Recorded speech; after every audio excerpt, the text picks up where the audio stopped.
보통 사람들은 이렇게 생각하죠.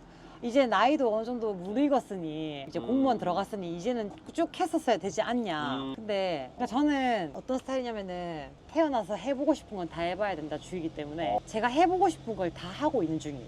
네, 그럼 지금부터 제주 스마트 공동 물류센터 조성 사업 착공식을 시작하겠습니다. 제가 4년 동안 공무원 일을 하면서 공무원도 나름 괜찮았었어요. 근데 계속 이렇게 살면은 내가 진짜 좋아하는 게 뭘까? 내가 원래 진짜 좋아했던 그 가슴 뛰었던 방송이랑 행사 일을 다시 마지막에 죽기 전까지 한 번은 더 해보고 싶다? 그럼 지금 퇴사하신 지 얼마나 되신 거죠? 퇴사한 지 4개월 됐습니다. 안녕하세요. 네, 저는 지금 프리랜서 아나운서로 활동하고 있는 이은정이라고 합니다. 반갑습니다. 지금 뭐 아나운서 행사하러 가시는 거예요? 네, 오늘 제주에서 이제 어떤 착공식 행사장이어가지고 이제 오늘 아나운서로 좀 진행을 봐달라고 하셔가지고 현장으로 왔습니다. 보니까 네. 뭐 헤어랑 메이크업도 다 하신 네. 것 같은데 오늘 일정상 아침 6시부터 8시까지 헤어 메이크업을 받고 이제 그 전에 대본 리딩 살짝 하고 이제 행사장으로 왔어요. 이게 착공식이라고 하셨는데 진짜 정말 공사장이네요. 저도 이제 수많은 행사에 이제 행사장에 MC를 보다 보면은 뭐 해변에서 뭐 이호태우 해수욕장 페스티벌도 있고 뭐 방어회 축제 센터 뭐 그런 것도 있고. 근데 오늘은 이제 진짜 이 첫사발 뜨는 이 자리에서 이제 큰 건물이 이제 지어지겠죠. 이런 기념하는 행사입니다. 네. 그럼 지금 이제 미리 리허설 맞춰보시는 거예요? 네. 지금 이제 저분들 같은 경우는 오프닝 무대 하시는 분들이어서 저분들 끝나면 제가 이제 리허설 들어갈 것 같아요. 네. 네, 그러면 지금부터 제주 스마트 공동 물류센터 조성 사업 착공식을 시작하겠습니다. 하나, 둘, 셋 이렇게 쭉 갈게요. 그다음에 감사합니다. 이제 리허설 맞춰가지고 이제 본행사가 이제 3시에 하니까요. 한 15분 뒤에 이제 본행사 하면 될 것 같아요. 근데 확실히 그냥 평소에 대화하시는 거랑 저 무대에서 말씀하시는 거랑 뭐 아예 그냥 다른 사람인데요? 사투리도 아예 안 쓰시고. 그죠. 그러니까 저희끼리는 이렇게 무대를 내려오는 순간 바로 이제 빙의됐던 이제 전문적인 아나운서가 이제 싹 빠지면서 이제 되게 편안하게 이제 사투리 팍팍 쓰면서 이제 본토가 부산이거든요. 그래서 부산말 되게 편하게 쓰는데 이제 이게 단련되어 있으니까 뭐 TV 앞에서나 카메라 앞에서 무대 앞에서 바로 진행되면은 온에어 들어가면 바로 들어가는 거죠. 이제 바로 이제 티켓비 빼고 바로 시작하도록 하겠습니다.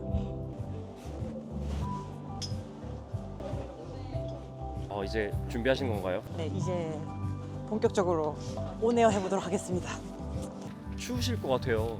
그러니까요. 오늘 또 이런 야외는 되게 오랜만이어가지고 현장감 있네요. 근데 저도 춥지만 이제 앉아 계신 분들 더 추우실 거기 때문에 그걸 생각하면은 또 열심히 하죠. 네. 무대 서기 직전에 좀 마음이 어떠세요? 사실은 무대는 너무 많이 서봤기 때문에 사실 떨리는 것도 뭐 그런 것도 없고 그냥 사실 저는 이런 게 있어요. 무대 안 서는 날이 힘들어요. 무대 서 있을 때 행복하고 살아있는데 무대를 안 서는 날이 더 불안하고 힘들어요. 무대 서면은 행복하고 카메라 앞에 설 때 행복하고 그 마음 뭔지 알죠? 네. 이제 가보도록 하겠습니다. 네, 그럼 지금부터 제주 스마트 공동 물류센터 조성 사업 착공식을 시작하겠습니다. 시삽을 진행하겠습니다. 하나, 둘, 셋! 네, 여러분 큰 박수로 함께 해주시기 바라겠습니다. 오늘 참석하신 모든 분들께 감사를 드립니다. 네, 안녕히 가십시오. 감사합니다. 이제 마쳤어요. 중간에 뭐 좀 실수하시거나 이런 거 없었어요? 실수한 건 없는 것 같고 바람이 너무 차다 보니까 입이 얼어가지고 혀가 보여가지고 단어가 발음이 잘 안 된다. 수고하셨습니다. 감사합니다. 대표님 감사합니다. 저 갈게요. 감사합니다. 상서로운 바람이라는 멘트가 최고였어. 감사합니다. 감사합니다. 방금 무슨 상황이었어요? 방금 오영은 제주도지사님께서 제 멘트 중에서 이제 상소로운 바람이라는 멘트 제가 애드립을 쳤었거든요. 그래서 이제 이런 상소로운 바람이라는 뜻이 좋은 기운을 담은 바람이라는 뜻이에요. 그래서 그거에 대해서 기억하시고 칭찬을 해주셨던 것 같아요. 그럼 그런 멘트들은 좀 따로 또 준비를 하시는 거예요? 아니요, 저는 이제 거의 멘트들은 즉석에서 뇌에서 나오는 걸로 바로 영감으로 하거든요. 애드립 근데, 같은 느낌이에요? 거의 애드립이죠. 근데 이제 애드립이 그냥 나오는 게 아니잖아요. 우리가 되게 방송 방송이든 행사는 엄청 많은 필드에서 겪으면서 머릿속에 그냥 대본이 거의 외워져 있잖아요. 솔직히 거의 여기 있는 큐시트대로는 그냥 핵심적인 멘트들밖에 없어서 다 거의 다 애드립인 것 같아요. 웬만한 행사들은 거의 다 애드립으로 거의 가는 것 같아요. 대표님, 너무 즐거웠어요. 감사합니다. 감사합니다. 아유, 감사합니다. 이렇게 프리랜서 아나운서로 활동하시려면은 관계자분들이랑 이렇게 관계를 잘 하셔야 되겠어요. 맞아요. 그러니까 보면은 거의 방송이나 광고나 행사 같은 것도 거의 외주업체 대표님들과의 소통이기 때문에 한 번 그 행사장 가면은 명함도 쫙 뿌리고 그리고 갔을 때 인사 잘하고. 와, 이게 아나운서가 그냥 단순히 좀 이쁘장하고 말만 잘한다고 살아남는 게 아니네요. 진짜 인성이 중요해요. 진짜 성격 좋고 일도 잘하면은 그때부터는 좀 트이는 것 같아요. 저 같은 경우도 제주 사람이 아니거든요. 그러니까 제주에 와서 맨 처음 터전 잡을 때 저를 모르시는 분들인데 어떻게 제가 다 뚫었겠어요. 걔랑 일하면 성격이 너무 좋아서 일할만 한다? 스트레스가 없다. 그리고 지가 알아서 너무 잘한다. 이렇게 하는 걸로 점점 소문이 나가지고 맨 처음 자리를 잡았던 것 같아요. 오늘 행사 하시는 거 보니까 진짜 정말 프로다운 모습이 확 느껴지는데 아나운서 하신 지 얼마나 된 거예요? 저 아나운서는 한 10년 정도 한 것 같아요. 그러니까 제가 현장에서 행사 아나운서를 한 거는 25살, 6살? 현장에서 먼저 이제 MC를 하다가 진짜 내가 실제 방송국 경력을 좀 길러야겠다 이런 생각이 들어서 제가 무작정 부산 사람이었지만 아나운서가 되겠다고 TV 방송에 나와야 되겠다 생각하고 엄마 아빠한테 얘기하고 원래 그때 학교 선생님이었거든요, 제가. 그래요? 네, 제가 영문학과를 나와서 이제 기간제 교사 같은 걸 하고 있었어요, 고등학교에서. 근데 영어를 가르치는데 한 2년 정도 했었나? 근데 너무 약간 저에게는 취향이 안 맞는 거예요. 그러니까 어찌 보면은 계속 기간제를 하다가 TO가 나면 준비해서 교사가 되면 어떻게 보면 철밥통이잖아요. 근데 아무리 봐도 내가 진짜 즐거운 일이 뭘까, 심장 뛰는 일이 뭘까, TV를 보는데 딱 방송을 하시는 분들을 보는데 나도 잘할 수 있을 것 같다 이런 생각이 드는 거예요. 그러다 보니까 제가 TV를 나가겠다고 이제 방송을 하고 싶다고 딱 했는데 엄마 아빠가 당연히 말렸죠. 처음에 부산에서 그냥 조용히 평범하게 살아라. 왜 그렇게 또 TV 나가고 또 서울로 가려고 하냐. 그래서 과감하게 제가 서울로 갔습니다. 그래가지고 아나운서 학원을 등록했어요. 왜냐? 제가 사투리가 심했기 때문이거든요. 지금 너무 추워서 지금 발음이 꼬여가지고. 그리고 합격을 해가지고 라디오 방송부터 시작해서 경북교통방송 갔다가 아시아경제TV 주식방송, 부동산 방송을 하다가 이제 그 다음 MBC, 제주 MBC 합격해가지고 제주도에 오게 된 거죠. 그리고 제가 제주 MBC 5년 하다가 이제 기회가 돼서 경찰 공무원을 또 합격하게 됐어요. 아나운서를 하시다가 또 경찰이 되셨다고요? 진짜 되게 엔잡넌데 교사였다가 다시 아나운서였다가 다시 공무원이 된 거죠. 그래서 이제 경찰 공무원 합격해가지고 한 4년 정도 한 것 같습니다. 경장까지는 했죠. 8급까지. 네. 아니, 아나운서를 하시다가 어떻게 이렇게 정반대의 직업인 경찰 공무원을 하려고 딱 결정한 이유가 뭐였어요?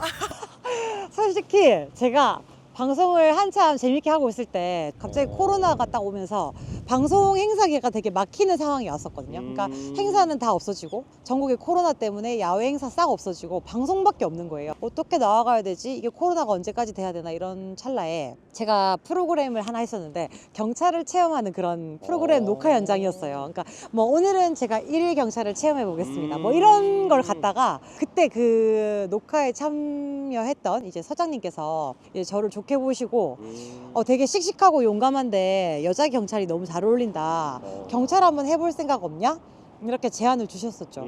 저는 평생 생각을 해본 적이 없었는데 경찰이, 왜냐면 전 되게 자유로운 영혼이잖아요. 근데 때마침 조금 코로나 때여가지고 공무원의 삶은 어떨까, 좀 안정적인 삶은 어떨까, 이제 이렇게 고민을 하게 돼서 지원을 했고 준비를 해서 지원하게 됐죠. 네. 근데 그렇게 들어가서 4년 일하시고 이제 다시 또 나오는 결정을 하기가 이게 쉽지가 않잖아요.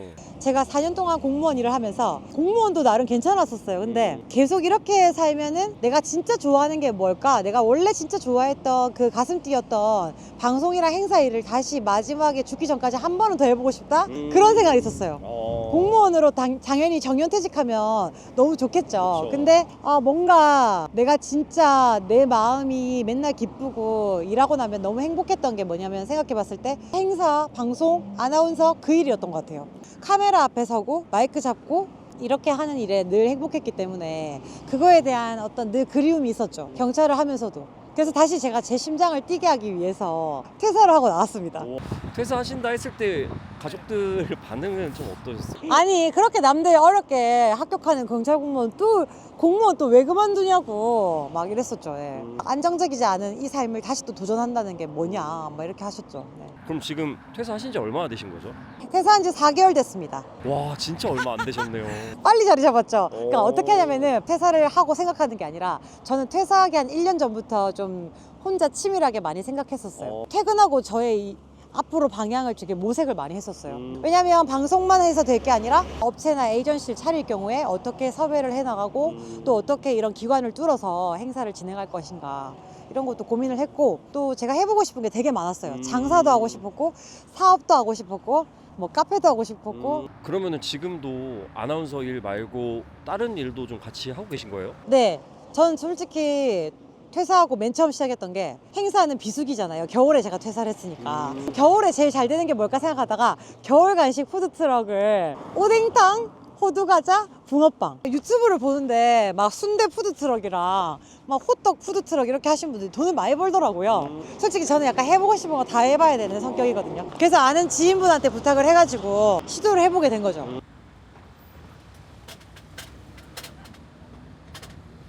행사 마치고 바로 또 붕어빵 이제 푸드트럭 하시는 거예요? 네. 일단은 고객들이 단골 친게 확실하기 때문에 제가 문을 안 열면은 전화가 새도하거나 DM이 폭발하기 때문에 무조건 열어야 되거든요. 보통 그러면 몇 시부터 몇 시까지 하시는 거예요? 보통 제가 뭐 일정 같은 게 없었을 때는 낮 12시부터 한 저녁 8시까지 했고요. 보통 낮에는 그런 일정이 있을 때는 저녁 5시부터 11시까지. 거의 하루에 굽는 붕어빵이 400개거든요. 그럼 400개면 제가 한 달을 구웠으면 12,000개를 구웠을 거잖아요. 그럼 제가 적어도 10,000명 가까운 고객들을 매일 만났을 거고 길거리에서 진짜 여러모로 저를 갖출 수 있는 시간이었어요. 뭐 마케팅이라든지 고객 응대라든지 사람들의 어떤 심리 그런 파악도 되고 아니 한 달에 그렇게 10,000마리를 넘게 구우시면은 힘드시거나 그런 거 없으세요? 목이랑 어깨가 살짝 아프다? 왜냐면 이 자세로 이제 계속 하니까 손님들이 계속 올 때는 일어나지 못하거든요. 밖에 나갈 수가 없어요. 화장실도 전 안 가고 6시간 러닝타임 달리거든요. 보통 막 웨이팅도 있나요? 웨이팅 진짜 많죠. 진짜 30분 대기는 기본이었고 그리고 50분 대기여서 제가 너무 여기서 기다리는 거 너무 아닌 것 같아서 차 안에 계시라고 아니면 저희 근처에 술집에 가게 들어가 계시라고 그래서 전화번호 다 적어 가라고 했어요. 다 되면 전화하겠다고. 그래서 받고 가시는 분들도 있고 진짜 30분 50분 진짜 기본 웨이팅. 근데 붕어빵 사러 오신 분들이 되게 신기해 하실 것 같아요. 네, 엄청 신기하시죠? 네. 진짜 뭐 다른 직업이 있으신 것 같다. 원래 직업이 뭐냐? 뭐 여기 있을 사람이 아닌 것 같다. 막 이렇게 하시는데 저는 일단 제가 목표가 있고 겨울에 9월부터 3월 말까지 바짝 되는 장사인 걸 알기 때문에 이 시간을 놓치는 게 좀 아까운 거예요. 제가 하고 싶은 행사랑 방송 다 끝나면 할 수도 있고. 과거에 같이 경찰 동료로 일했던 분들이 지금 사장님 보면은 반응이 좀 어떠세요? 애들이 회식 갔다 와서 엄청 많이 사줘요. 아 진짜요? 여기 다 회식 갔다 와서 엄청 사줘요. 그리고 당장 퇴사를 하고 싶어도 퇴사할 수 없는데 어떻게 준비를 했냐 이런 거 물어보는 사람도 있고 좋아하고 하고 싶어 하는 일을 하기 위해서 여러 가지 N잡도 마다하지 않는 그런 거에 되게 좀 멋있다? 그 용기와 그 여자가 푸드트럭을 한다는 게 너무 멋있고 자기는 자기 일하다가 힘들 때마다 붕어빵 먹으러 와서 사실 붕어빵 먹고 싶지도 않은데 와가지고 영감을 얻고 간다는 거예요. 나도 열심히 살아야지 그 생각을 한다는 거예요. 아침에 행사 마치고 이렇게 또 붕어빵 밤늦게까지 운영하시면은 피곤하시지 않으세요? 아까 전에 새벽 6시에 메이크업 받았잖아요. 그러면 이제 장사하면은 이제 11시 되잖아요. 그러면 피곤하긴 하죠. 근데 또 안 열면은 또 약간 그날 와서 다 기다리고 가니까 열어야 돼. 쉬는 날은 그러면 따로 있어요? 쉬는 날 눈보라 비바람 미친 듯이 와가지고 붕어빵이 다 젖을 때 한겨울에 이렇게 밖에서 장사하시면은 힘들지 않으셨어요? 한겨울이어야 장사가 무조건 돼요. 겨울 간식이라는 게 거친 좀 직업인 게 모두가 눈이 내릴 때 집에 들어갈 때 나와서 팔아야 잘 되는 장사거든요. 모두 추울 때 들어가서 배달의 민족 시킬 때 그때 나와서 팔아야 가장 잘 되는 장사라서 그러니까 조금 남들 쉴 때 못 쉰다? 좀 실례지만 이 푸드트럭만으로 수입이 어느 정도 나오세요? 매출만 12월 달에 딱 처음 열었을 때 정확하게 1,000만 원 찍었었어요. 재료비 30% 정도 나가고 빼니까 한 7, 800. 겨울에는 뭐 행사 없잖아요. 마음 편하게 와서 이거 도 닦는 마음으로 붕어빵 굽고 하루에 한 5, 6시간 짧게 확 파는 거죠. 와 진짜 아나운서 일이랑 이거 붕어빵 일이랑 딱 성수기 비성수기를 서로 보완해주네요. 너무 좋아요. 행사는 겨울엔 잘 안 뛰잖아요. 없어요. 근데 이때 이거 바짝 팔고 봄, 여름 되면 본격적으로 행사와 방송의 시즌. 네, 선생님 여기 계좌 주세요. 여기. 오늘 맛있겠다. 오늘 맛있게 잘 구워졌다. 감사합니다. 선생님 2개 더 넣을게요. 감사합니다. 네. 확실히 좀 어두워지니까 사람들이 좀 많이 오네요. 그러니까 언제부터 오냐면은 이제 퇴근했잖아요. 이제부터요. 지금부터 11시 반까지는 완전 미친 듯이 구워야 돼요. 경찰 퇴사하신 지 이제 한 4개월 되셨다 그랬잖아요. 네. 퇴사하시고 나서 다시 좀 돌아가고 싶은 그런 마음이 든다거나 그런 적은 없으세요? 아직은. 이제 나이도 어느 정도 무르익었으니 자리를 잡고 한 직업을 이제 공무원 들어갔으니 이제는 쭉 했었어야 되지 않냐. 저희 엄마가 했던 말이거든요. 근데 그러니까 저는 어떤 스타일이냐면은 태어나서 해보고 싶은 건 다 해봐야 된다 주의이기 때문에 제가 해보고 싶은 걸 다 하고 있는 중이에요. 그러니까 경찰도 해보고 싶었기 때문에 한 거고 아나운서도 해보고 싶었기 때문에 다시 하게 된 거고 이것도 너무 트럭도 하는 사람 너무 위대해 보이는 거예요. 좋아 보이는 거예요. 잘 벌고 전 제가 늙고 죽기 전에 아프기 전에 해보고 싶은 거 다 해보고 싶어요. 안녕하세요. 여러 가지가. 네, 감사합니다. 사장님 지금 나이가 이제 30대 중후반이라고 하셨는데 네.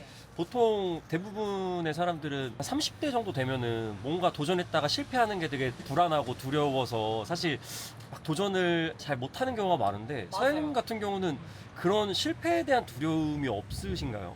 근데 보통 실패할까 봐 두려워서 안 하잖아요. 그렇죠. 근데 그 실패하지 않기 위해서 완벽하게 준비하면 되잖아요. 라는 말도 솔직히 반증으로 전 하고 싶어요. 그냥 급하게 누가 나오라냐고.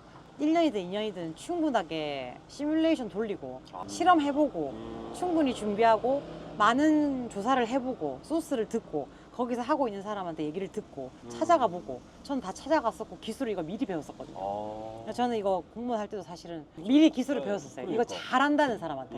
그리고 숙박업도 경매도 미리 다 했잖아요. 그러니까 퇴사하고 해야지. 그러면 너무 위험해요. 퇴사하기 전에 다 준비해야지. 안 그러면 그렇게 무식하게 퇴사만 띡 하면 안 되잖아요. 그건 아니지. 오늘 하루 종일 저와 같이 촬영하시느라고 정말 고생 많으셨는데 앞으로 목표가 있다면 뭐예요? 네, 하고 싶은 걸 하고 살고 싶어요. 그 가슴 뛰는 일을 계속하면 안 늙는다고 하더라고요. 저는 늙고 싶지가 않거든요. 저 내일 모레 자꾸 마흔이라고 하시는데 저 마흔같이 안 보이죠? 근데 제가 안 늙은 거예요. 곧 마흔 되긴 하는데 근데 저는 그렇게 만년 그 20대 같은 푸르름으로 살고 싶어서 행복한 일하면 안 늙잖아요. 안 행복한 일하면 늙잖아요. 끝으로 하고 싶은 말씀 있으시면 편하게 한마디 해주세요. 구독자 여러분, 하고 싶은 일 꼭 찾아서 심장 뛰는 일을 올해 꼭 찾아서 한번 해보셨으면 좋겠어요. 네, 감사합니다.